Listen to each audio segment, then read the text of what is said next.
What's up, beer drinkers? How y'all doing?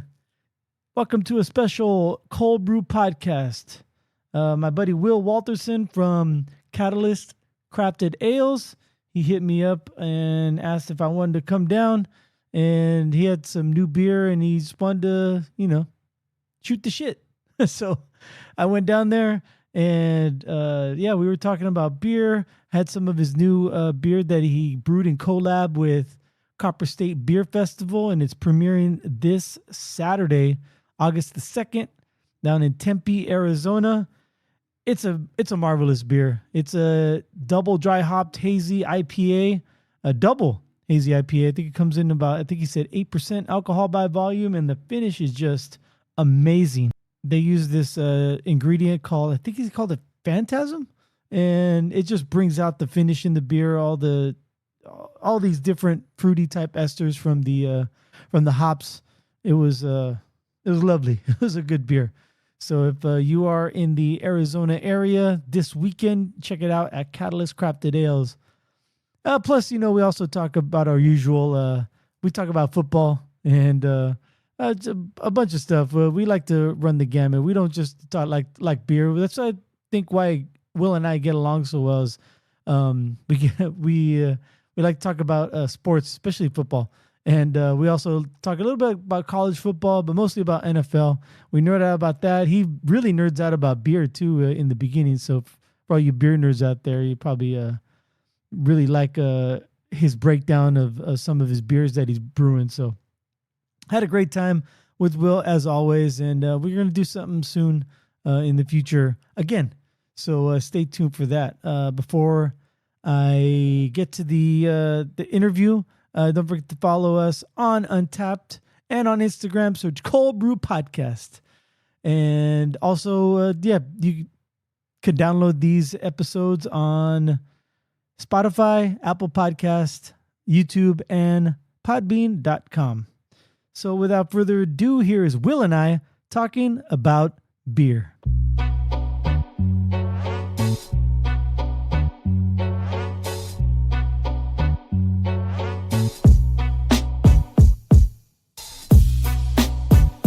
What's happening, Will? How you been, man? I haven't seen you like in 2 months. Yeah, since Firestone. So that was a pretty awesome time. That was epic, had man. a great experience. If no one's ever done that in your beer geek, it's definitely something you should have on your bucket list. Definitely on the West Coast, man. That has to be one of the best. Might be one of the best that's still around, A lot of them have kind of moved back. Like, GABF, they have this rare beer dinner, and they said this is going to be the last year because it's not as interesting as rare beer used to be. So, times are changing. Yeah, beers are getting all over the place, man. And that is, sure, you have like the godfathers, if you will, of the craft beer scene, and then the whales. But now other small local breweries are starting to brew those same styles, so you can get those now. Yeah, like you shouldn't have to trade for hazy IPAs out of state pretty much anymore, right? Or stuff like that. So I think it's just changed a lot, because when I first was into beer, and I mean, historically, from my perspective, there was a lot of trading and a lot of, we got to get this from Alaska or from Texas or from Florida or wherever. So it just doesn't seem to be that way that much anymore. No, yeah, and people and the ones that you really want to get are starting to come out. Like we can get like lunch from Maine Beer Company if we wanted to now. Yeah, and Fidens. I didn't think we'd see Fidens in Arizona, and they were sending triple IPAs and stuff. Jester King is another highly sought one. They're getting out here every once in a while. Not their whole repertoire, but enough to satiate your desire for them. Yeah, and just a lot of it's gotten a lot more convenient to be a beer drinker. Yeah. So it's nicer. You don't have to wait in lines as much, unless you want to. Right. Yeah, shit, even like talk about lines. I remember lining up for Bourbon County Brand Stout. Yeah, I don't know if that might still draw a line for the rare ones these days, but I don't, it's just a different ball game. People make a lot of barrel-aged stouts now, especially in state. So it's not as much of a commodity, I don't think, as maybe it once was. The perceived value isn't as great, and then when production goes up, then it really brings the scarcity down. You know what kind of helps too is we have Del Back distillery, and they have a lot of barrels that local brewers can use without having to go out of state to get barrels. Yeah, we've used their barrels before to really good success in my past history of making beers in Arizona. I like their mesquite one. Their mesquite one's real smoky, so it brings a different flavor to the beer, and it brings different challenges to blend it to get that to taste, still fun for everyone that maybe doesn't like smoky stuff. So like a Roush beer. But doing coffee with the smoked ones is really good because you get this like campfire cowboy coffee type vibe, and like I really like it. And interesting. It's a fun one for sure. Yeah. So you guys, you got that new watermelon sour. Yeah. It was, and you shot me a message about it, and I came like that very weekend to try it because I didn't want to miss out, and was not disappointed.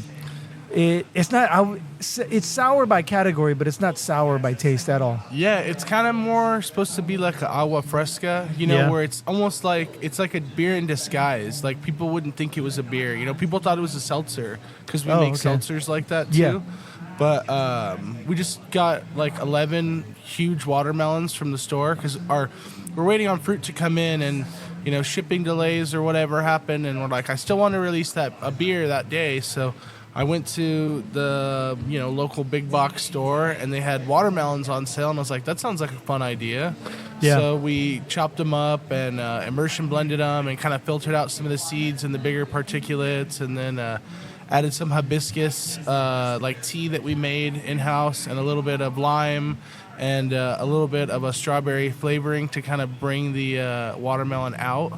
And because it kind of just tastes like watermelon, but all the other flavors in there are just to try and elevate the watermelon. Yeah. Well, I get the little strawberry in there, little tang from the strawberry, and then the lime is there in the finish. Mm-hmm. I couldn't get the hibiscus, but maybe that's just my palate. Well, that's why the color was so, watermelon juice is pretty light in color. Yeah, it doesn't have a big presence. So we just wanted the hibiscus more for kind of with your eyes to drink, Okay. So it has a little bit more of a red color to it.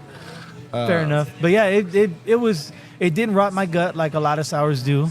And it tasted like exactly like it's supposed to. It was fucking amazing. It was good. Thank you. And we've been working on it for a while, and it's something that we've done in the past and then kind of took a little bit of a break from. But then we're like, we can still do this at a really high level. Why aren't we just doing this right now? Especially in the middle of the summer. Yeah. So it just kind of brought itself back out. We had some, in summer, production schedules change. We're doing a lot of maintenance and stuff. So, because it's so hot, you don't want to have all your tanks full of beer and then your glycol go down. So you have to be kind of strategic and brew heavy before it gets really hot, at least from our perspective.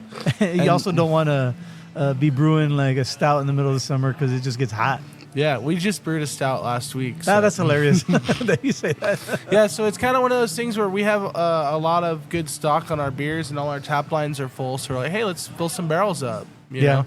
So we did a really, really big dark stout that we've been kind of working on this recipe for a while. It's like a milk stout with a really, really big, dense body, and it like overflowed the fermenter and got all over the ground. So I came in yesterday and cleaned that up, and then now it's good to go. But super, super vigorous fermentation, like kind of like those big stouts we had at Firestone is what we're trying to what we wanted to really go for. There's so many good beers there. So is this the first like real big stout you brewed here?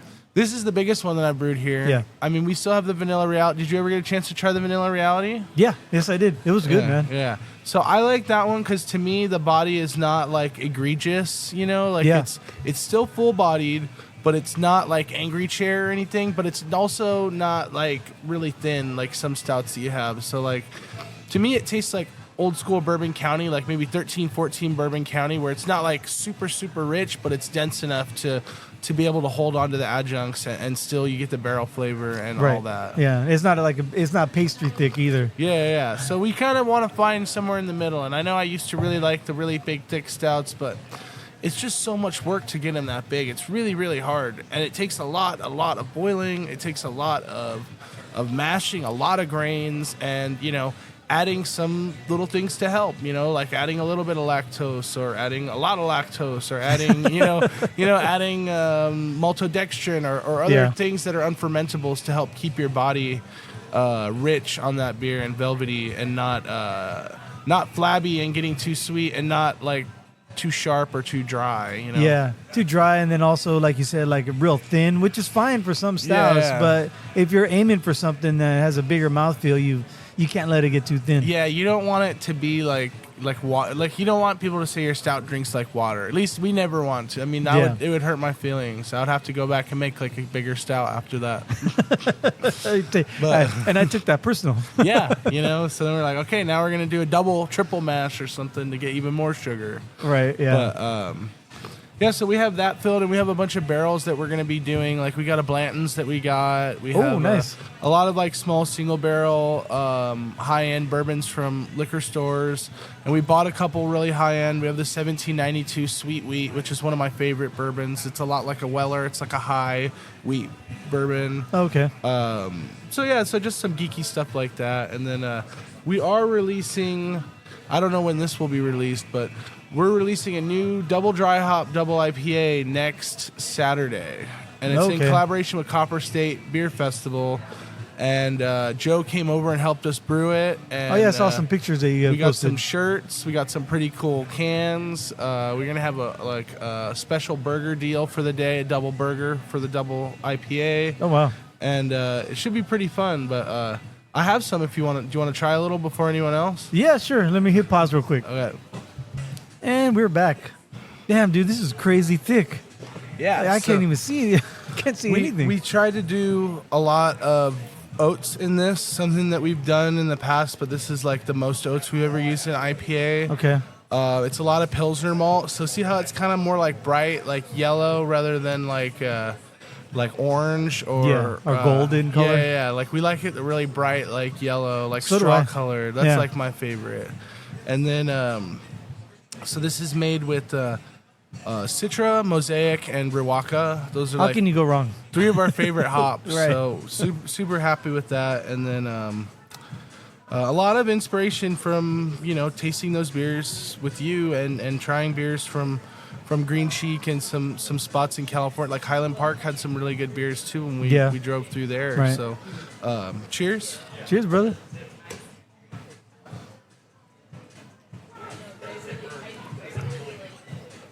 Oh, that's good. That is really good. That's a solid fucking double dry hop hazy IPA. Yeah, so it came in at like 8.2%. Wow, very fruity. Oh, yeah. So we use this stuff. It's called Phantasm. So it's a thiol precursor. Yeah. It's from New Zealand, and it's grape skins. And there's something in these grape skins that when you put it in your whirlpool with your whirlpool hops, it affects the way it ferments, and it gives out really, really big fruity esters and flavors from the hops. You don't taste that right away, but when in the finish, all these fruity flavors come out. It's fucking amazing. Yeah, so it's kind of cool, and I'm glad that it's it's stronger than most IPAs. It's gonna be 8.3, but there's a lot of value in like that kind of flavor. You know what I mean? Like, I like a big flavor of a beer where I can have one of these beers and really enjoy it, and then I can have something else where some people just want to drink hazy IPAs all day, which I applaud you for that. It's just a little bit much for me, but for me, I like this too because it doesn't taste too yeasty. It's not like gritty. It's very you can tell there's not like yeast in it. Like it's clean. It's clean. It's not green at all. You don't get that hop burn at all. So we did a lot of work to try and get this where we liked it. So we're probably gonna make more of these if people like them. I think people are gonna really like it, and I think it's one of those things that you can never go wrong having a good IPA at a brewery. And we have 29 taps here, and I think we maybe have 5 IPAs. So you're not, overdoing it. Yeah. So anytime we get a chance to kind of put out an experimental one like this, that's only, we only canned 30 cases of this, so it's very, very limited. And also finishes a little dry too. I wonder if that's from the grape. Yeah, the grape skins. And our hazy IPAs are probably drier than most people's. I feel like that's just something that our fermentation we dry out our beers a lot. The only beers that we can't really dry out are like a really, really big barrel, like the stouts. Like we'll try and get them as dry as we can, but there's still like, a lot of potential energy in those beers when they're done, like 12 Plato, maybe sometimes even more. So, I mean, this beer I'm drinking starts at 12 Plato, you Yeah. know, and then our stouts finish at 12 Plato. So those are our sweetest for sure. But this was 3 Plato, so that's pretty dry for an IPA. They're usually going to be in like the 4 to 6 areas. A little bit more, yeah. On the hazies. Again, it's in the finish. Like when you first drink it, it tastes really. It starts like a lot of different. It's going to remind you of a lot of different IPAs that you have had before. But it's in the finish where this beer really shines, like with all the fruity esters and the dryness, and it just makes me want to sip it again because it's that dry. Yeah, and I get like a little bit of like yuzu and some hops, and I even get like a little bit of like dank hops like flavor that sometimes in hazies you don't get, like from the Riwaka and the Mosaic, but it still has a lot of fruity flavors too. So it's a nice hybrid for someone who just wants like, I want like the juiciest, fruitiest IPA, to where someone's like, I like more of like to taste the nuance of the hops and the flavors, because I feel like the Citra is really strong up front, and then it goes into the hops with the big biotransformation is the Riwaka. So I'm not as familiar with that one. So it's not a new hop, but I'll tell you, it's probably the most expensive hop that I've ever used. Really? Okay. It's pretty up there. It's sometimes between 20 and 30 a pound, where Citra's usually around 11 to 15 a pound. Yeah, that was a pretty basic one, I would say, by now. And people love it. It's like the Toyotas you see on the road. There's a reason they're all over the road. It's like standard, reliable, great hop. It works with almost every IPA you've ever tried. And you can make West Coast with it. You can make hazies with it, doubles, triples, pale ales, lagers, whatever. It's a very versatile hop. It's a utility infielder right there. Yeah, for sure. And then Riwaka's like that because it's nice. It's more like a Saaz. It's gonna have that's where its lineage comes from. So it works really good in lagers and stuff. I was thinking that, because that's what Saaz is for. Yeah, so like on our impulse control, we use all Riwaka, and that's like one of our favorite little. That's a great beer, man. I bought a 4-pack the other day. It's amazing. You like that one? Yeah, it's the New Zealand hop. Nice Pilsner, to the shelf, huh? Lager, you know? I mean. Is it a Pilsner or is it just a lager? It's a New Zealand Pilsner, so it's a very new style. It only has just become recent, but with all these like West Coast pills and stuff that's going on in Southern California and stuff, now it's an official style. Like, so it's supposed to be just like a normal like dry hopped Pilsner, but heavily New Zealand. Yeah, from the Riwaka. Yeah, like but Riwaka's not the only one. People can do Nelson. There's a whole bunch with that style. You know what I mean? Yeah. But we love Riwaka so much, we're like, we'll just do Riwaka. Yeah. So we've tried other stuff too with it. We've done a Nelson version when we first got opened up, but the people didn't like the Nelson version as much. Okay. So we're man of the people. We've done other things too with it, where we've done the first version that we did was Riwaka Whirlpool, and then it was Riwaka Cryo in the dry hop, and we're not allowed to make that one anymore because the Riwaka Cryo is $50 a pound. So we're not allowed to do that one anymore. Gotcha. But it was really good. Like when I gave it to people when we first hit, they're like, I've never had a beer that hits like this. This is so ridiculously good. So maybe at some point we'll bring it back, but we've kind of learned to balance it out a little bit. Yeah, because it is business, so you want to make it cost effective. Nobody wants to pay like $22 for a Pilsner, no matter how good it is for a 4-pack, So we had to kind of get it a little back in line, but I still think it tastes exactly like what we want from that beer. It was just turn the speakers up to like 11 on Spinal Tap. You know what I mean? I heard they're coming out with a new one. Dude, I would love to go see it. And I know there's a new Naked Gun that's supposed to be pretty funny. I'm a big Naked Gun fan. Yeah. Oh yeah. So was I. My one of my coworkers and I were talking about it and talking about the old one, and he didn't know it came from a TV series. Yeah, it was like a Police Squad. Police Squad. Yeah. I was gonna say Police Academy, but I knew that was wrong. That's another thing. That's pretty funny. Yeah. I'm. At first I'm like, I don't know about this, but after seeing some of the press for it and the some of the clips.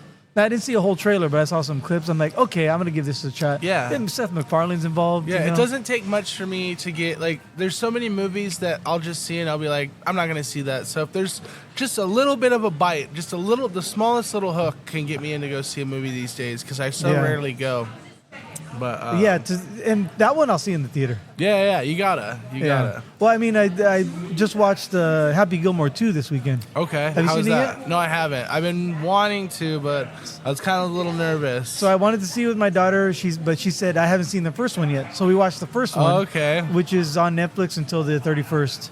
Okay. And she liked that one.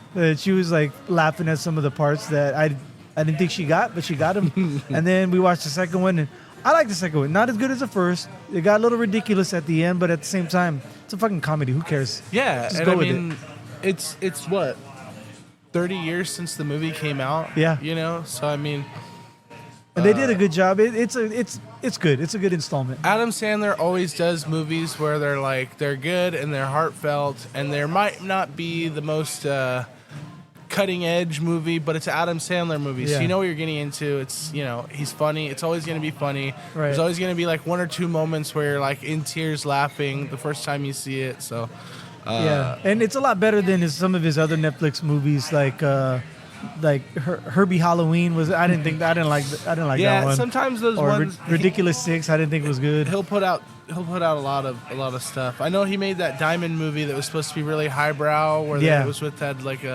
Kevin Durant and stuff. I like that. Uncut Gems, yeah. I've seen that one. That's a good one. It was pretty cool. Yeah. So you know he's got it in him, but it's at a certain time you got to remember he's making movies for like 10-year-olds kind of too. Yeah, for the You know most what part, I mean? yeah. So his audience, as long as his audience gets you to subscribe to Netflix, he's gonna keep doing it. Right, yeah. Like my daughter loves those mystery movies that he did with Jennifer Aniston. And then And I like them because I get to watch Jennifer Aniston for 2 hours. yeah. And Grown Ups was kind of a one. Oh, where yeah, they she kept liked that having one, all too. those guys, you know, all his old homies come together. And Yeah. keeps everyone busy. You know, some of these guys in Hollywood, they get to a certain age, they just kind of fall off a cliff, and you never get to see them Yeah, anymore. he keeps them up. But the thing about Happy Gilmore 2, he gets like top tier golfers in it. Oh, yeah. Scotty Scheffler's in it, Rory McIlroy, Bryson DeChambeau, Brooks Koepka, like all the top fucking top 5 golfers in the world. I'm sure all the golfers, when And they they're were fun. growing up, remember watching that movie. So they're Yeah. like, we're doing a second one? Yeah, Colin- can I be in it? You like, know? but also the old schoolers like Trevino and Jack Nicklaus, and like he's got like everyone. Yeah, every it's- fucking golfer you've ever heard of that's alive anyway. People love that movie. Except you know? for Tiger. Tiger was not in it. Oh, yeah. Well, He got a nod though. Tiger's a controversial golfer in it of himself, but I'm maybe- sure they. I think they probably asked, and he yeah, said no. he's like, I'm good, dude. Yeah, At this point in his career, yeah. if you don't need get it. Tiger, that's fine. We got Shooter McGavin back. I mean, Yeah. Shooter's got to be up there with Tiger in the all-time legends of golf, right? But it's funny you say that. There's a good joke in there. I don't want to ruin the punchline for you Okay, yeah. with Shooter and Tiger. Yeah. Yeah. Yeah. So I could see that being super fun. Yeah, but coming back to the beer. So you were kind of wanting to do like a pull back version of it, and that's your impulse control. Yeah. So Impulse Control has been one of those beers that like I made that beer for myself. Yeah. And thank God people like it, because Yeah. sometimes you do something for yourself and you're like, man, maybe we'll get 1 or 2 batches out of it. But it's been a really good, popular beer. And especially a lot of brewers I've noticed have liked it because they're like, it drinks like a West Coast IPA, but it's like a Pilsner and I can drink it. I could be watching football, which we'll get to in a minute, or fishing or whatever, Yeah. and drink this beer all day and really not feel like overly bloated or not feel Yeah. like, oh, I'm out of control, I've drank too much, or feel any certain way that sometimes hoppy beers make you feel. Yeah, and it's got a perceived sweetness to it too, and I think it comes from the hops.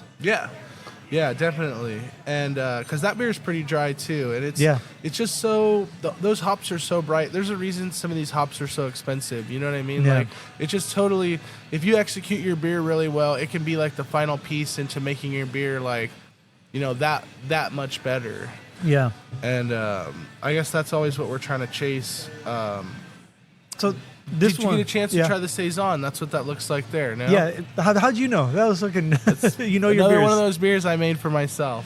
It was a number one, and really you got me into that style when we went to Firestone Walker. Yeah. The saisons and all the traditional old school, Like old world those beers. Belgian styles. Yeah, You know, and I have a way bigger appreciation than I ever used to before you and I hung out at the festival. And now I like when I see it on a menu, I'm like, ooh, let me try that. Whether it's a saison or a framboise or any other lambic, you know. Yeah.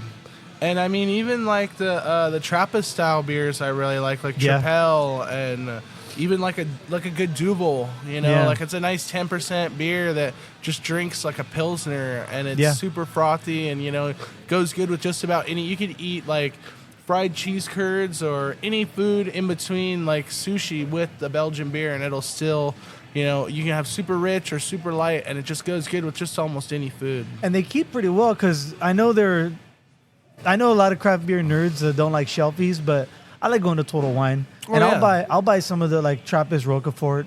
Oh, dude, those beers or the Fontaine or whatever it's called. Those age like fine wine, and that's what's so cool about them, is because even like you know you go there and you get a DuPont. Like this is based on a DuPont. This is a DuPont yeast, and it's a blend of two yeasts. It's DuPont and it's a French saison. So DuPont's really cool because it gives it the flavor, but the French saison is what dries it out. So it gets really really dry. From that, and this finished at half a Plato, so this was almost as dry as wine. Yeah, and I was super happy with how it came out. But I was saying the DuPont, if you have it next to it, you can go get a DuPont from some of these places from like 2023 or 2022. Yeah, and it tastes great. It tastes phenomenal in the bottle. You just got to cool it down and let it, you know, all the sediment settle to the bottom, and then open it up and. It'll taste awesome, and that's what we like this beer. I like this beer a lot, is because it'll age for a long time with grace, and you could just keep drinking it, and you know, it's not like a Pilsner where you brew it and you're like 8 months later you're like, man, this is a little long in the tooth. Like this guy's starting to sing at 8 months, you know. Or like in IPAs. Oh yeah, IPAs are the worst. They're the best and the worst. They're the worst for shelf stability. Like if you have a 3-month-old IPA and it tastes good, somebody knows what they're doing. They're using the right hops that are keeping the flavor in line on that beer and keeping it good. I'll tell you, I'll give a free unsolicited advice, but Galaxy I feel like is the hop that lasts the longest of any hop that put in beers. Yeah. Okay. We have about a 3-month-old IPA with Galaxy, and somebody gave me a really nice compliment about it the other day, and I was like, man, we still have that on. And then I went and tried it, and I was like, this isn't that bad. This is pretty good for being as that's one of my favorite hops. It's hard to use, man. It's like is it really? It's like hard to get too. It used to be harder. It used to be like Riwaka, but now Riwaka has kind of dethroned Galaxy. Okay. But Galaxy, the beauty of Galaxy is it's super super high in alpha acid, so like it is very powerful. It is like a strong hop. It's super oily and resinous hop, and it's it has higher alpha acid percentage than some cryo hops that we use. Okay. So it's just a bad hop. It'll really do some things. Like in terms of like our barley wine, I want you to try our barley wine too. So it's hopped with all Galaxy. But I like Galaxy in the hopping because it's so strong. You don't have to put much of it in to get your IBUs right. Yeah. So you know that's real old school. We're talking IBUs. Nobody talks IBUs, but for like a barley wine, you want like 100, 120 IBUs. So in a year or two, the hops are still there, but they have kind of this like candied hop flavor instead of like, you know, burning bitter hop flavor. So it's some like American barley wine, you have to hop it heavy and it's got to stand the test of time. So with beers like that, it's really cool to use Galaxy, and also in hazies and stuff. But the thing with Galaxy is it's like cooking with like ghost chilies. Like it's real easy to overdo it. You could burn your beer really fast. Yeah. You know, where it's like super green. Yeah. That happens super easily on Galaxy beers. And don't ask me how I know, because there's been some Galaxy beers I haven't released, and I had to dump them because they were just like, this is never going to taste good. Yeah. So it's definitely I had no idea. Balance. Yeah, I try and keep it like that. Well, I mean, I'm sure you're not the only brewer who's ever had to dump their Galaxy beer because of that. Yeah, and it's tough because it's an expensive hop too. So it's you have to kind of put your pride and put your business on the back burner, for the sense that, you know, we want people to come in here and appreciate our beers every time they have them. We don't need to risk something just because there's this ingredient or that. If it's not up to our quality standards, nobody's ever going to try it. Let me ask you this: or do you run the risk of not having enough flavor if you try to dial back the Galaxy so you don't get it to burn? Or is that not a factor? No, I think I like what you're saying there, because that's it's so we have a rate that we hop at on like our hazies. Like it's around like 1 pound, or no, it's around 3 pounds per barrel is like our when we get into our really, really heavy hazies, maybe a little higher than that. But if you do 100% Galaxy at 3 pounds per barrel, I guarantee you will burn the beer. Okay. Unless you dry hop it and immediately start pulling hops off, or you have some type of understanding of hops that I don't know, which I'm not saying isn't. I know very little about hops compared to a lot of people. Yeah, you're still learning, even though you know a lot. So no, but I mean, you never stop learning. But I haven't mastered that, how to use that hop. I've used it in ways, and I've seen like, flashes of greatness, but I've never really gotten it completely under control. You know who really knows how to use Galaxy hops is Monkish. Monkish makes the best Galaxy beers. Galaxy is like the Monkish flavor to me. Anytime I taste Galaxy, I think Monkish. Okay. Because they have so many beers that have Galaxy. Yeah. And they were one of the first people that was like doing it in hazies on the West Coast where I could get them. And so I was like, man, Galaxy's crazy. So everybody wanted Galaxy. But then you start homebrewing with it, and you're like, this thing's burning the shit out of my beer. This is way too much. It's too resiny. So what I've learned is you have to go lower, and you have to have a hop that complements it. Like a really good hop that complements it is Mosaic and Citra. So Citra and Mosaic are like peas and carrots. They're going to go good with almost anything, but especially Galaxy, because then you can do maybe 1 part Galaxy, 1 part Citra, 1 part Mosaic, or 1 part Galaxy, 2 part Citra. I wouldn't go over 1 part Galaxy, in my opinion. Or I was thinking maybe if you do Galaxy 100% Galaxy, you scale back during the boil, but then you dry hop with even I'm talking just straight dry hop. You can go over like if you did. Oh, okay, really with the dry hop if too. you did the dry hop that I do on my normal hazies, I've had a lot of experience of it coming out too hoppy. So like I would do like. Interesting. I would dry hop it 1 time with a very low amount and taste it as it goes, and then decide if I want to do a second dry hop. Because you could pull the hops off the bottom and somewhat control it. And then if it's too much Galaxy, you can all right, we need to throw some Citra on this, or we need to put something on this to kind of round it out. But I still, honestly, I haven't made hoppy beers a lot in my career. A lot of my career was sour beers and like a lot of barrel aged like. Strong beers and stuff has been a lot of my focus, and trying to figure out lagers and Belgian beers. So like now that I'm starting to understand hoppy like hazy beers more, it's being a lot more fun to make them, because it's not as, you're always trying. I always try other beers and I'm like, damn, I wish mine tastes like that.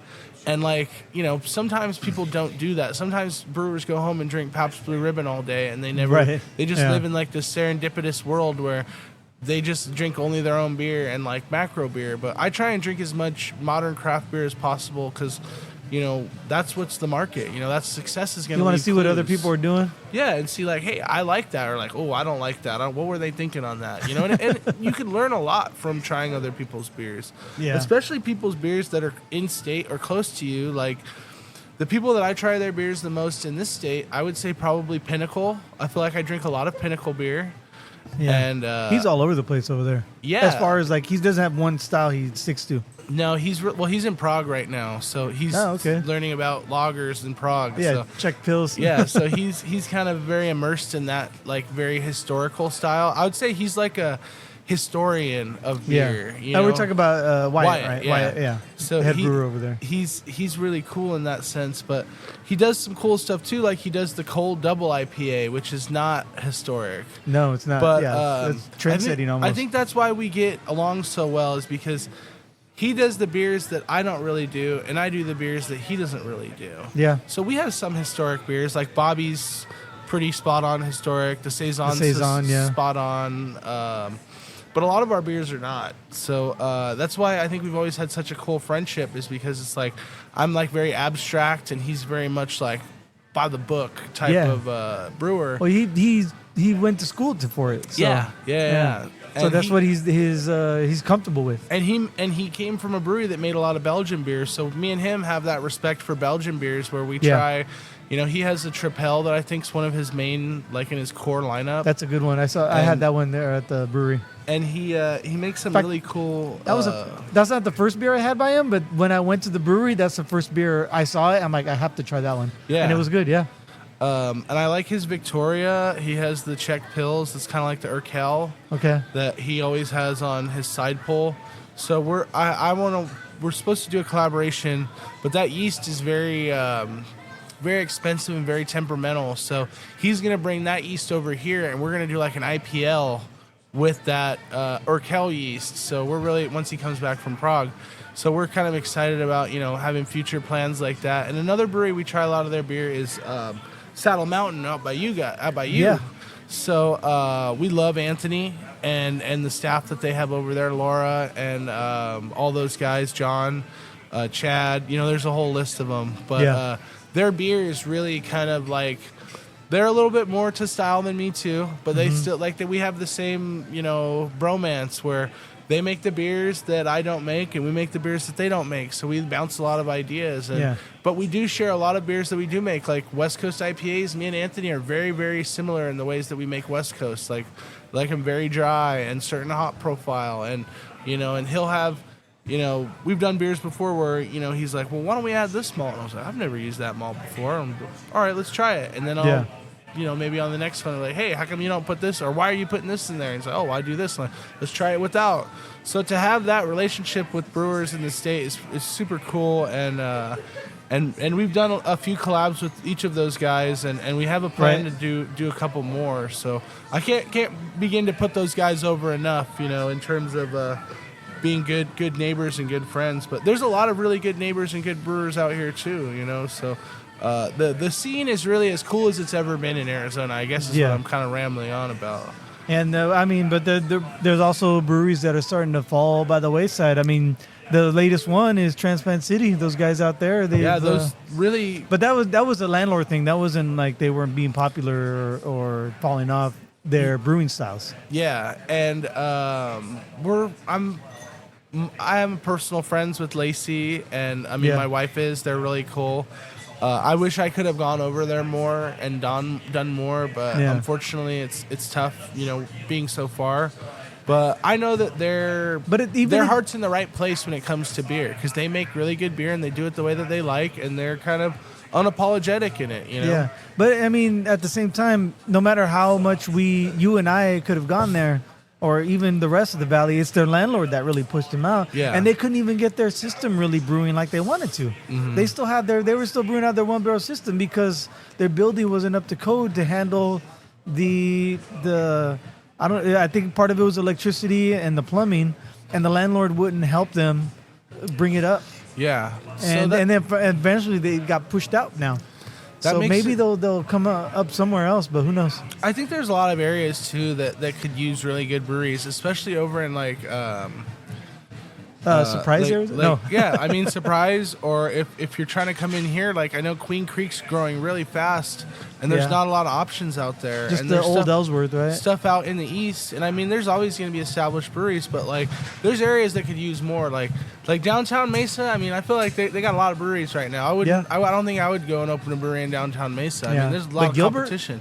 But Gilbert, right there. And Gilbert used to have maybe more of like a religious, like kind of Mormon thing where they're like, it's hard to make a brewery there, but like that whole thing's changed. Now there's so many people moving into Arizona. You know, you don't have to live and die by just the one demographic in your area. You know, people will travel to breweries. Scottsdale's another big one you could put a brewery. Yeah, they could use another one. Yeah, and Scottsdale, I mean, there's a lot of competition and a lot of stuff, but there's also a lot of money in Scottsdale for people that are looking for something to spend it on. Yeah, but I bring up Surprise because last year it was the second fastest growing city in Arizona. Yeah, I wouldn't be surprised if somebody opened something in Buckeye, like a Buckeye Beer Co. or a Surprise Beer Co. Or Goodyear. Goodyear could use one. I don't think they have. I mean, they have Saddle Mountain, but they could use another one. That place is growing too.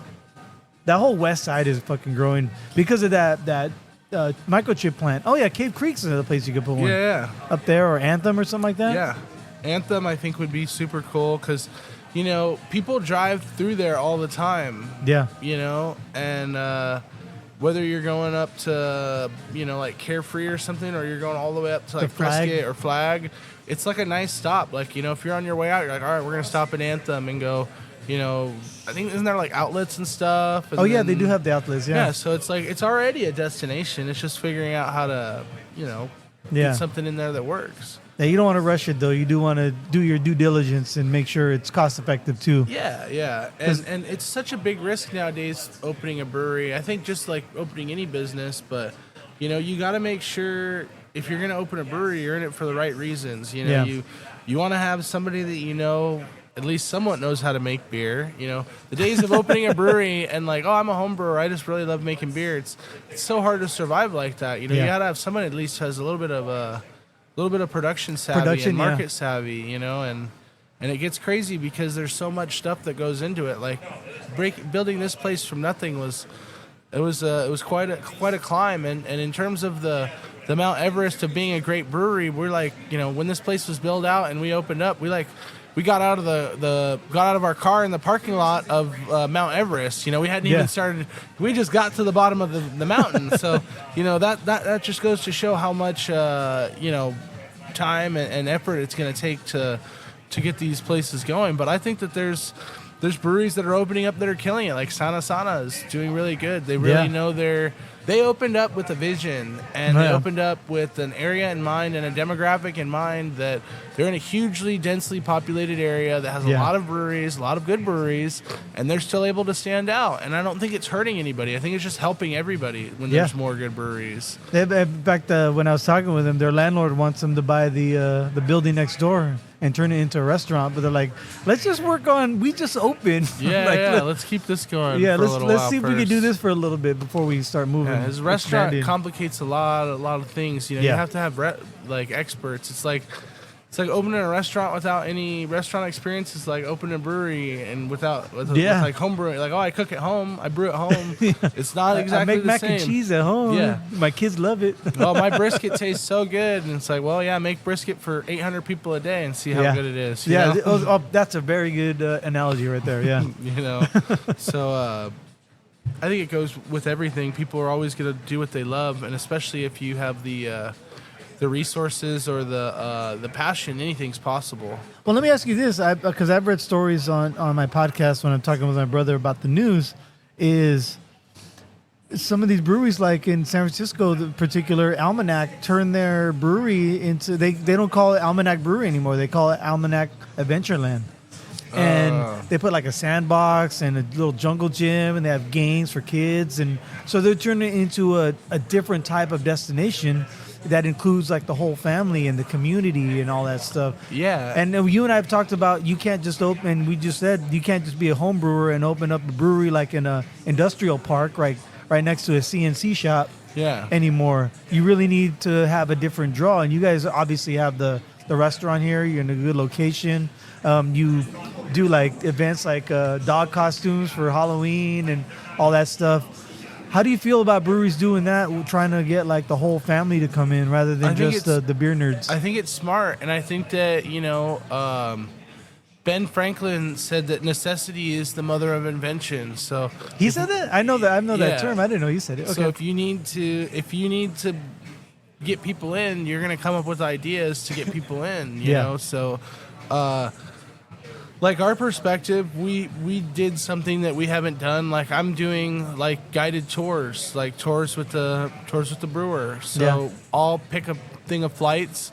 People will come in. I'll greet them all. We'll give them a glass to take home. Yeah. We'll come in the back. I'll pour them a pint of beer, and we'll talk about the whole process, about what my drive is, my story, and what the beer is they're drinking, and then kind of show them how everything works, show them the canning line, show them the cold box, the barrels, maybe take a couple barrel samples, and then sit down and have a flight and talk to everybody and see, like, this is why we make this beer, this is why we do this, because there's so many people out there that want the experience. I feel like experience is now the new, it's like we're becoming like almost like a winery where we want it to be you can't just sell good beer. You have to have something that's like, wow, when I went there, they took us in the back and they like pulled out a nail and then we drank right out of the barrel. I've never done that. Like that's what people remember, you know, and like 10 or 15 years ago, that wasn't even heard of, like where people weren't really doing shit like that in terms of they didn't need to. You know, there was no necessity. Oh, just open a tasting room in a industrial park and we're close to Angel Stadium, so people are just going to show up, or, you know, whatever the theory may be. Yeah. And now people want, like, no, I want to know. I want to be immersed. I want to have an experience, or I want to have a paint night, or I want to, you know, do something. Yeah, and, it's quiz. And there's a whatever, lot of, karaoke. or bingo or whatever, karaoke. And people have a lot of competition in terms of, we're not the only bar that does that. But what makes us cooler is we can control our prices on our beer. So we can sell $3 beers if we want to. Yeah. Not a lot of people can do that because they can't control the overhead as much as we can. So there's some beers that we can afford to do that on, and there's some beers we just literally can't afford to do it on. So that's what's nice about being in our own, having our own control of our own destiny on that. And then since we have a restaurant, we've applied for a liquor license, and we are going to get hard alcohol in here, which is going to add a totally different dimension to any brewery that I've ever worked at in my entire life. Yeah. So we don't want to become a cocktail bar necessarily. No. But you want that option for the customers, right? Yeah. And then if we can start moving some product, get some barrel picks in here, doing some releases where we can maybe have spirits that we have on, and we have beer that's been in that same cask and stuff like that. So, and working with some of these places where we get these barrel picks, it's only going to make it easier to split a barrel pick with somebody and be like, hey, we'll fill that with beer, and then we'll send you some beer when it's done. Okay. And coming into really bridging the gap between, because the bourbon has stolen a lot of beer drinkers. Yeah. You know, and so bourbon's become a real big thing. If you can get some of the cocktail and bourbon and gin and those guys back in here to where they're like, you know, I'll have a old fashioned, but then I want to have a pilsner after because it's kind of, you know, chill, and it's I don't have to have like a Coors Light. I can have like this pilsner or like the, you know, the impulse control or something like that.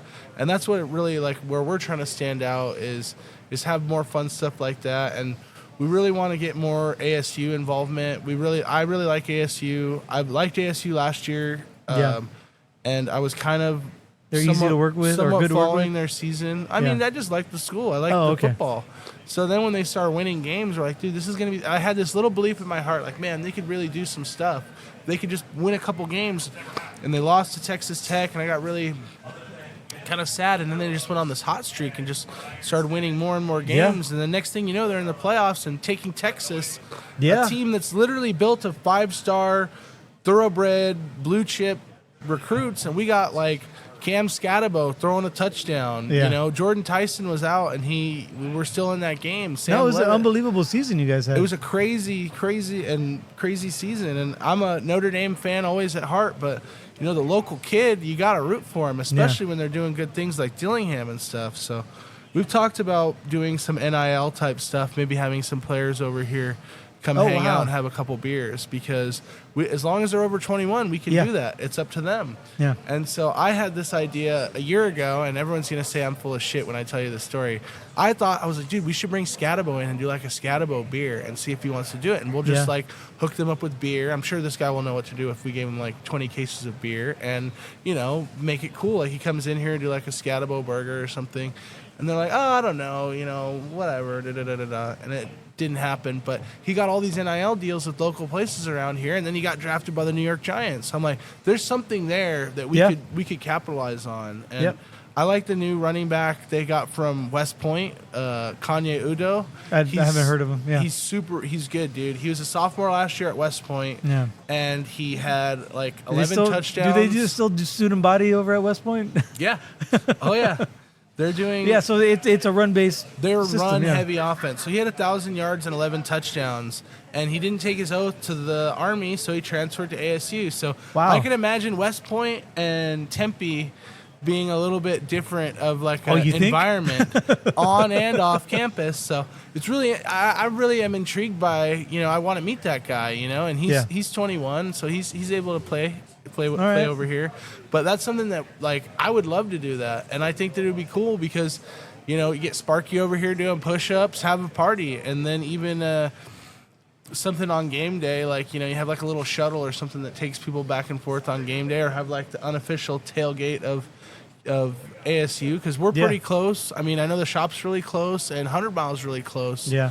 But I feel like we're the three closest to ASU, so we've really tried to embrace the student body of ASU and have a lot of stuff like seltzers and maybe stuff more geared towards the younger drinker. Yeah. And have food like drink specials, where younger drinkers like drink specials, Yeah. That's just how it is. When you're in college, you want to go and have fun and not break the bank.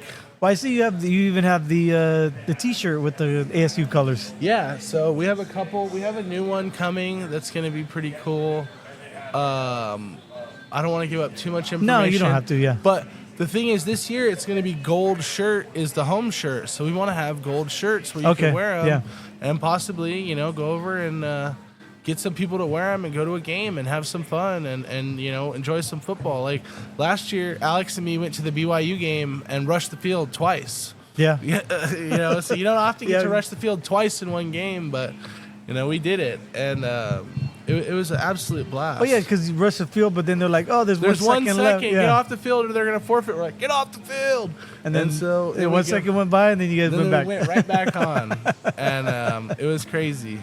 And then that was the week that Colorado lost, so they knew it was going to be Iowa State in the Big 12 championship, and then that was just an absolute mopping of the floor with them. And then that Texas game, but yeah, I mean, it was the first time they were in the Big 12, and then they won the championship. Yeah, that's huge. It goes to that's show, a trivia question right there. It goes to show how really.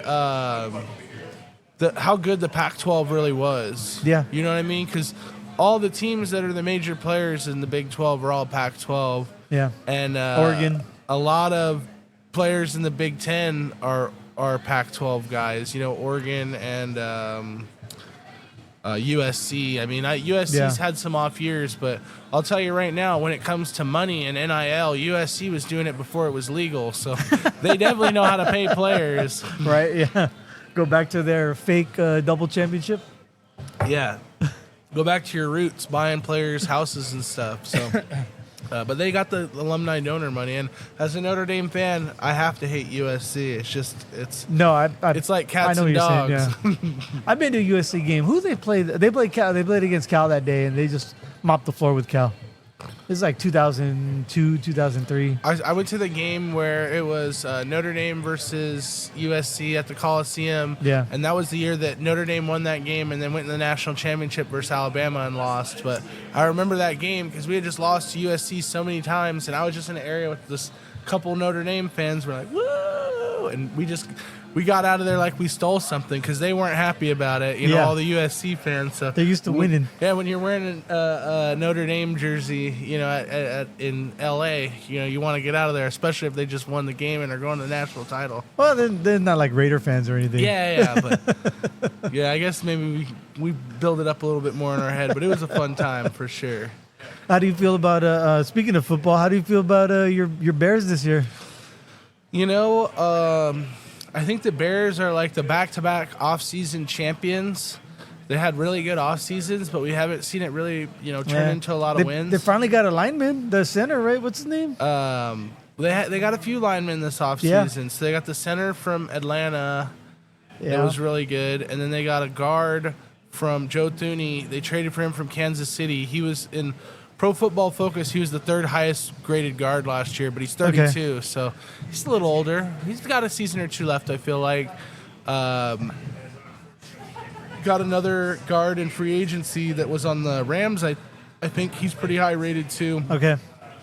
So they rebuilt the inside of the offensive line. You've needed the Bears. I'm saying the Bears have needed that for years, though. Yeah. Even with Fields, they needed a line, and they didn't do that. No, and Poles has been trying. He 2 years ago with the 9th or 10th pick, they drafted the tackle out of Tennessee, who's born and bred right tackle, so like a mauler, like a road grader, just like a 6'6", 330-pound, Yeah, let's run off the edge on this guy. Maybe not the most finesseful and pass blocking, but when he runs, he lets people know that, you gotta you got to come up with a scheme to stop him. Yeah. And he's really our best player, I feel like. And then on the left side, they have Braxton Jones, and then they drafted this guy in the second round.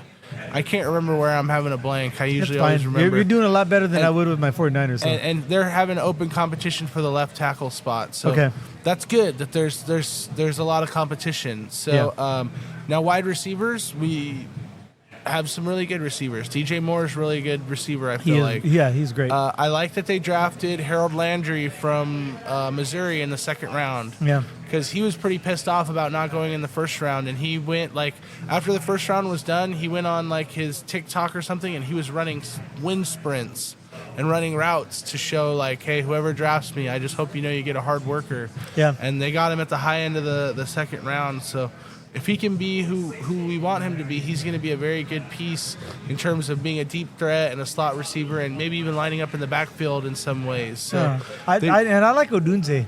I thought that was a great pick. I like Odunze too. Odunze's another guy. And then they have Colston Loveland, who they got with the 10th pick this year. Tight end from Michigan, 6'6", 250 pound. Yeah. Really, really built. Is he more of a pass catcher or a run blocker or both? He's like a I would compare him to like a Greg Olson.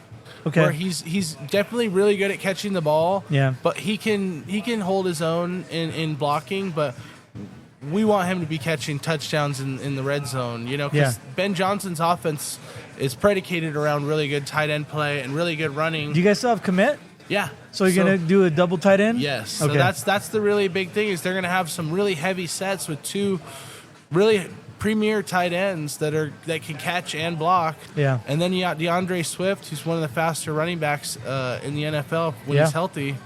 So I can see what they're doing. I definitely understand. They drafted a guy from Rutgers too, who's kind of a bruiser. Yeah. But he was in like the 6th or 7th round. But Rutgers' old coach Greg Schiano was the coach of the Buccaneers, and they're like they got a day one starter in the 6th round. Is what he said as an old NFL head coach. I know he's your guy, but it's nice to hear that. No, yeah. Instead of this guy, he's got some problems or something, you know. But and 2 years ago they have the whole. Hard Knocks thing. I'm like, I'm sold on the Bears. I think they're going to do well. I didn't think they were going to win the Super Bowl, and then they kind of fell flat on their face during the season. And it goes back to I felt like the defense has always been serviceable. Yeah. And they've always wanted to be a defensive-minded team. And now we have Dennis Allen, who's the former Raiders coach and head coach of the Saints, who's our defensive coordinator. So bringing that experience, I mean, regardless of what happened in his 10 years there, he's done it all. He's ran the whole program. So if he can focus on defense, that's great for us. Yeah. And then our offense is going to be called by Ben Johnson, which is probably the best offensive coordinator in the NFL right now. Yeah. So hopefully he'll be like a Shanahan-esque type talent in terms of coaching and get our guys. It's going to be definitely a different style than last year, his offense. For the Bears, anyway. And I think that there's going to be a lot of changing. I know the first day in camp, he pulled the entire first-team offense off the field and put the second team on because they couldn't get into the right. Caleb was having a hard time getting people lined up, or people were having a hard time getting lined up, whatever. They pulled the whole first-team offense, sent the second team out, and it's like that's the message that he's sending to the first-team offense. Is like, you might be the first team, but if you can't get out and execute, we'll put the second team in. We don't care. And, And it's they're not used to having a coach. Ben Johnson's not one of those player coaches. He's like a John Gruden type of coach where he's very hard on his players and he's nice to them when they win, but when they mess up, they definitely hear about it. So I think we need that kind of leadership. We can't have a soft leader there on that team. We don't have the culture for that. We need to have a hard-nosed, like I'm scared to fuck up type of leader. You know? Right? Yeah. Just like Dan Campbell is. Yeah. Yeah, you know, that type of attitude. But after a little while, everyone loves him, and you're like, I'm gonna go do it for this guy. Well, results get that. Yeah, if you get the results, then you get that you get the respect. You know? So, what do you predict for the Bears as far as the NFC North, like first, second, third, fourth? I think that I'm going to say this, and it's not going to get me any friends from Bears fans, but the Vikings are the team to beat in the NFC North right now. Really? They have with their quarterback situation? They have too much firepower. All right. And I mean, I'm not saying anything about I know their quarterback situation is weird, But if Sam Darnold can do what he did with that offense, I think that J.J. McCarthy can probably do it. That's a reasonable argument. I feel like the scheme is Kevin O'Connell is what it's going to be, and Justin Jefferson and Hawkinson and Addison and all those guys are going to be more of what's the big key piece, as opposed to the Lions have lost too much talent, I think. I mean, I'm not going to say they're not going to win 10 or 11 games, but they're not going to be – the Vikings are the team to beat. Okay. And then the Packers, I think the Packers probably had one of the very Green Bay Packers offseason. They didn't really do much to address a lot of things that I thought were really big needs for them. Like Jair Alexander's gone, and they didn't do anything to address corner at all in the draft. And I thought they were weak at corner when they had him. So that's going to really be a big problem, especially when you play the Vikings. Yeah. Or when you play the Lions with Amon-Ra St. Brown or Jameson Williams, who are both 4-4 sub guys, that you're going to have to cover. And then you got the Bears, who have, really good receivers too. Yeah. So I don't know what they're doing. I don't understand it, but, maybe that's why I'm not an NFL GM. But they drafted that guy Golden out of Texas. He was the fastest wide receiver at the Combine. But he was the number 2 receiver until the last 7 games of his career at Texas. So now the Packers have 5 number 2 receivers and no number 1 receivers. So I don't know. Maybe they'll think he'll grow into it, or Christian Watson or Romeo Dubes or some of these guys will grow into that role. But they're going to run with Josh Jacobs and play good defense, because that's kind of the Shanahan kind of way, and that's their coach is kind of from that same tree. Yeah. So we'll see what they do, but I don't think they did enough to put Jordan Love in there's a space race going on in the NFC North, and they're playing with sticks and stones. You know what I mean? So you're thinking maybe as long as they get third, then it's an improvement. I think they'll get third, maybe even second. Who knows? Now, am I going to say they're going to win 12? There could be an injury. Am I going to say they're going to win 12 games? No. I think 9 or 10 games is about the ceiling for the Bears. Okay, that's fair. But as far as the Packers go, I wouldn't be surprised if they won 4 or 5 games and they really get woken up and they just clean house. I wonder what their over or under is. There's a couple. If you want to talk some over-unders, I can tell you some over-unders that will hit. Jalen Hurts at 3,100 passing yards will definitely hit on the over. Okay, you think so, huh? Oh, yeah. Well, what happens if Barkley goes down? He just ran 2,000 yards last year. Yeah. How many players run 2,000 yards in the next season? They get hurt? Another 2,000. Or they get hurt the next season, and they Christian McCaffrey, and then you're like, well, all we got is Hurts, so now Hurts is going to be everything. And then those good receivers. McCaffrey's been hurt for 2 seasons. I think McCaffrey's going to be back this year. I think he's going to be back in full swing, and that's what I think the Niners are betting on. Yeah, and I like the Niners from the outside. And they have the easiest schedule as far as last year's win total goes. Yeah, and I think the thing is that's hard for them is just make sure your receivers don't get shot. Make sure that Juwan Jennings maybe gets a new deal. That might be something interesting to look at. Yeah, maybe give him something because he's asked for a trade. Well, and last year Ayuk's hurt. Yeah, and then last year they had the worst net rest advantage of any. Which plays a big deal in the analytics of these teams. The Chargers have that this year. Yeah, even with the what do you call it? With the even on their bye week, and then when they came back from their bye week, I think it was against the Chiefs, and they ended up having the Chiefs had like a 10 days off because they had a Thursday game. Yeah. So even with the 14-day rest, their opponents still had like only a couple days. Too. I'll say this about the Chiefs though, and this is going to be maybe an unpopular opinion. I know you'll like it. The Chiefs aren't winning the West this year. I agree. I feel like I think they're falling off. The Broncos or the Chargers are going to win it. I think it's the Broncos. That's my hot defense. Take. The Broncos defense is pretty badass. Yeah, and Nix is a good quarterback. And Sean Payton. I mean, anytime you have Sean Payton as your coach, he's going to give you a shot. That's a couple wins right there. Well, and then how many wins last year did the Chiefs had like 7 games that were like, oh, Isaiah Likely's foot is a centimeter out. If Isaiah Likely wears white shoes, they win that week 1 game. You know, there's so many games like that. Oh, they blocked a field goal on the Broncos, or you know, there's all the these Cincinnati game, the pass interference. Yeah, there's all these little breaks that they caught, and I don't think they're gonna catch them this year. I think fate's gonna come up and slap them right in the ass. I think so too. I think they're gonna be like 3rd place. Well, I wouldn't surprise if they'd be 3rd place. No, I mean, I wouldn't even be surprised if the Raiders beat them 1 out of the 2 times. They usually do it. They do. They've been doing it. And the Raiders now with Ashton Genty, just bank that he's gonna be a top 3 running back in his first year in the NFL. They're gonna go to him a lot. I know that. As long as he don't get hurt. Yeah, I think you're right. The big thing about him is, he's used to not having a good offensive line. He's used to going against people that are better than him. Yeah. He's used to running faster than everybody. I mean, if you watch him, he's not like a running back that's playing chumps. He did that against Oregon, who Oregon historically is one of the fastest teams in college football. They play with speed. They're a high tempo team. Yeah. And he's breaking away from the guys at Oregon, and you're at Boise State, like, I think he's going to fit in the NFL just fine. He's going to fit in in Las Vegas just fine, because the Raiders love speed. Yeah. And the Raiders now have Geno Smith, who can throw the ball to the best tight end in the league, Brock Bowers, and we'll see what happens. Yeah. But now that play-action game just got a lot crazier, because if you're going to suck up to stop Genty, Bowers is just going to sneak behind you, and he's basically like a wide receiver playing tight end. And, I mean, he shattered all kinds of rookie records his first year. And who do you have throwing him? Gardner Minshew and Aiden O'Connell and Jimmy Garoppolo?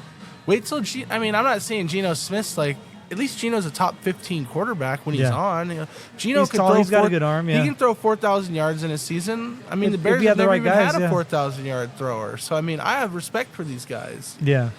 Do I think their defense is going to be gangbusters? Maybe not, but I think they need a better O-line. I think that's one of the soft spots on the team, and that's going to hurt them in the long run. I feel like their defensive line's really strong, though. Yeah. I like their defensive line a lot with Christian Wilkins and Max Crosby. Yeah. What about, so who do you see in the championship games in both conferences? Baltimore. Yeah. Is the team that I think is going to take the jump. Okay. I think they're going to beat. So they'll be in the Super Bowl. You think they're going to go? They're going to play. Yeah. Who's going to be in the Super Bowl? Not who's going to win. So it's going to be Baltimore. Let me go to the AFC Championship. Yeah. And I'll do the NFC Championship, and then we can kind of go from there. I think it's going to be Baltimore versus Buffalo in the AFC Championship. That's going to be the two best teams in the AFC, and one of these teams is going to play Kansas City at home, and they're going to beat them. Yeah. And I think it's going to be Baltimore. I think Baltimore might get, let's say Buffalo gets the bye and Baltimore doesn't, and the Chiefs sneak in, they weasel their way into like a wild card. That's very astute, because if you look at the AFC North, that's a fucking hard division. Yeah. AFC East, a little bit easier road for the Bills to get the number 1 seed. It's tough, man. I mean, you can say what you want about the Steelers, but they have Aaron Rodgers and they have a really good defense. Yeah. So they've never had a quarterback like this since Ben Roethlisberger. Yeah. And Ben Roethlisberger wasn't that good at the end of his career, and they were still doing good stuff. Yeah. So we'll see how that goes. And then who's playing them in the championship game?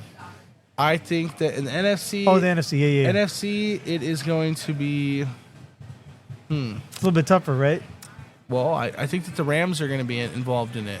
I think the Rams are going to be involved in it. The Rams are going to be good this year. The Rams have just done a lot of really good stuff in the offseason. Now, it could blow up in their face if they get hurt. Oh, yeah, they're very thin. So if someone gets hurt, they're done. They're really star-studded, but they're not deep.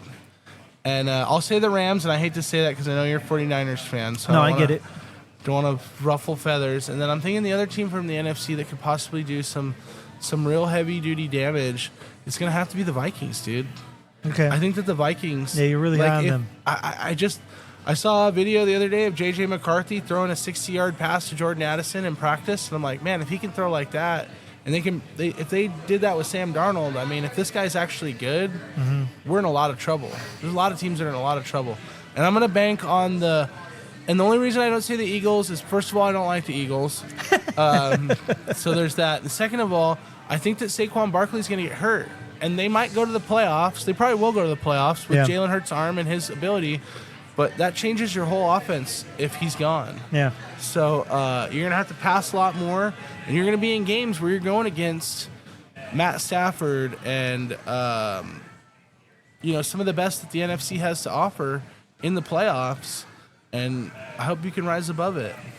But and I'll tell you, the team that could have been in this conversation to go to the Super Bowl and they completely botched their entire offseason is the Cincinnati Bengals. They did. They really did. The Cincinnati Bengals are standing on principles, and they're not standing on the money. Cheap principles. Yeah, they're scared money don't make money. You know? Oh, that's very, very true. And they're afraid that people are going to take advantage of them. They're going to have to spend money. It's like, dude, you have a generational quarterback. You have 2 receivers that are very, very good. Probably number ones on any team. Some of the best in the NFL. Yeah. Your offensive line has always been a work in progress. You lost your best running back last year, and these guys fought their tails off to try and even get close to the playoffs, and they were 1 game away. And then what do you do to repay them? You go and screw your first-round pick, and then you go to Trey Hendrickson and say, hey, man, I know you had 17 sacks the last 2 years, but we're not going to pay you what's right. Your superstar on the defense side. Here's the hard thing is, I know it's a money issue, but Hendrickson has said he doesn't want $40 million a year. He doesn't want Myles Garrett money. Mm-hmm. Give him 33. Give him old Joey Bosa money. 33 million, 31 million. I would give him 2-year, $62 million, 100 guaranteed at signing. Just 2 years? He doesn't want the years. He wanted like 6 years, 7 years? No, he wants 3 years. They want to give him 1 year of guaranteed money. I'd say I'll give you 2 years of guaranteed money. I'm not going to give you 3. I see what you're saying, yeah. They're only giving him 1 year of guaranteed money. And I'm like, give him 2 years of guaranteed money. Might as well franchise tag him at that point. Yeah, and so he's not going to play this year probably. He's holding out. He's going to be like the Hassan Reddick of this year, where he didn't do any camp, and then he's just absolutely horrible when it comes time to play. Yeah. And then there's Shamar Stewart, who's from Texas A&M. Probably made a lot of money at Texas A&M. He's now said he'll sit out the entire year and go coach at Texas A&M and come back out next year in the draft. And if he doesn't get drafted, he'll be like, I'll be an undrafted free agent, go earn my roster spot. That's where his negotiation is ready for. Wow. So the Bengals are digging in, and everyone else, their edge rushers are digging in. But the thing is, it's such a glaring need. You have to pay. You just have to pay. It's like if you have insurance. It's like buying insurance on a really expensive car. You just got to pay it, man. But in this day and age in professional sports, you can't be the penny pincher anymore. No, because there's going to be you'll have billionaires coming in and want to buy your team. Yeah, you just better fucking pay them. And then with Joe Burrow, I mean, dude, this is a once in a lifetime opportunity that they get a quarterback this good. I mean, they got a really good quarterback, and they're screwing it all up. They're acting like the Indianapolis Colts.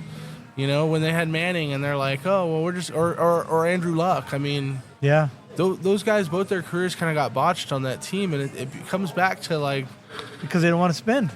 Comes back to the ownership, the Ursays, and all that stuff, and same with Mike Brown or whoever family owns the Bengals these days. Yeah, but it's just it is a Brown family because it's weird because the Browns are in Cleveland. Yeah. But it's a very very interesting time for the business aspect of football. All right, so then out of those two, on the NFC, who's going to the Super Bowl? You said the Rams and the Vikings. I'm gonna say Super Bowl is gonna be Vikings, Ravens, and the Ravens take it home. An all purple Super Bowl, huh? Yeah, it would be pretty interesting. But I feel like people would be happy with that Super Bowl. I feel like people would watch it. Yeah. Or if it was the Bills and the Vikings, or even the Bills and the Rams, or the Ravens and the Rams. Either one of those 4 teams has earned the spot to be there, and I think that people would watch it and reward them for it. And eliminating Kansas City is just kind of the number one priority of the NFL right now. Yeah. I mean, of NFL fans. Right. But Kelsey looks bad. Kelsey doesn't look good. He's old. He looked good in Happy Gilmore too. Oh, good. He was in it. He's old though, dude. Like at the end of the season last year. I don't know. Was he 37, right? And he's a tight end. That position gets beat up. It's a hard position. It is. You take a lot of hits. Yeah. And then The wide receivers, I mean, they have the one wide receiver they got last year, but Rashee Rice is coming off a pretty major injury. Yeah.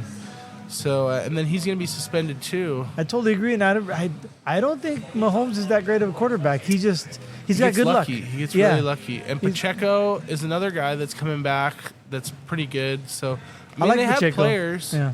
Pacheco runs like how And they got Chris runs. Jones. He's awesome. Yeah, I like Chris Jones. Chris Jones is cool. Pacheco runs like a he like runs a toddler. A toddler holding a loaf of bread. But yeah, it's always been one of those things that we just want Kansas City out. And I feel like another team that's going to be low-key cool is the Chargers. Because Herbert is in year 2 with Harbaugh. People say he had a down year. He threw 24 touchdowns and 3 interceptions. If that's a down year, I'll take that down year. I'll take that down year every single year of the that I. And coach. they drafted that running back that he's a bruiser. Marion Hampton. He's from what I saw of him. Don't be surprised if he's Marshawn Lynch 2.0 because of how he plays. He's that size too. He's left and right shifty, but he's as strong as an ox. He's like giving the ball to a bull out there, you know. And he's a downhill type of guy, and he only went as late as he did because of Ashton Genty. Okay. I wouldn't have been mad if the Bears took Omarion Hampton at like 10. Yeah. Because that's how good I thought that guy was. Huh. And if you go watch his, I know if you're a big college guy, but if you go watch the film, dude, it's amazing watching him. And the only running back that's better is Genty.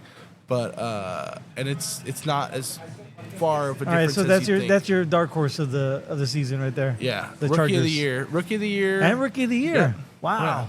Yeah. Well, who are the quarterbacks this year? No way. No way. The guy from the Titans aren't going to be good this year. They're going to have a bad year. They're going to be bad for a while. They need a lot more high draft picks to be good. Yeah. And another team that might surprise a lot of people. I'm not saying they're going to win their division, but they might go to the playoffs and upset people. Patriots. I feel like the Patriots have been very quiet, and they've gotten a few good players like Drake May, and then they got a great coach with Vrabel. I'm surprised the fucking Titans let him go. What the hell was that? Yeah. Well, it was retaliation. The GM moved A.J. Brown and started making these stupid decisions, and then he couldn't win with the shitty decisions that the GM made. I think he wanted out. Yeah, well, I mean, when you get to, it's like if you and your best friend are running a team, and then they fire him, and then everything goes to hell, you're like, I just want to start over. I'm done. So, you're right. I think in the AFC, I think the Patriots are going to be like, whoa. Not they're back, but it's like way better. They're not going to be cellar dwellers 500. anymore. They could get in the playoffs. I think so. I think that the Dolphins are another team that like they're either 11 wins or they're 11 losses. You know what I mean? Yeah, that's a good point. Yeah, they're a hit or miss team, definitely. But they all have good players, right? Yeah. It's gonna be fun, man. I can't want wait. another beer? Yeah, let's go right. get a beer. Let's end this. Yeah. Let's call it off. Let's call it off. Yeah, we've been talking over an hour. So hey, Will, thank you. Great to see you and talk to you, and really appreciate everything that you offer for me. Of course, man. I appreciate our friendship, and this is a nice forum to get out kind of what's going on in Catalyst, and always try and keep people up to date and keep you up to date because I know you're a little out there. And anything you want to say about Catalyst before we end this? Keep an eye on us during GABF and award season. Yeah. We have some really, really heavy hitters that we've been in the lab, working under lights at night, trying to come up with some of these cool things. And this IPA is kind of the big, that's the big one for today. But we got some really cool, really, really fun stuff coming. More sours, more Oasis beers like the Millionaire and the Agua Fresca beer. More of the same, and we will never stop. We will never retire. We will never stop. We're like Jordan Belfort. We're not leaving. We're not going anywhere. So cheers, guys, and drink local, live better. Yeah, cheers, man.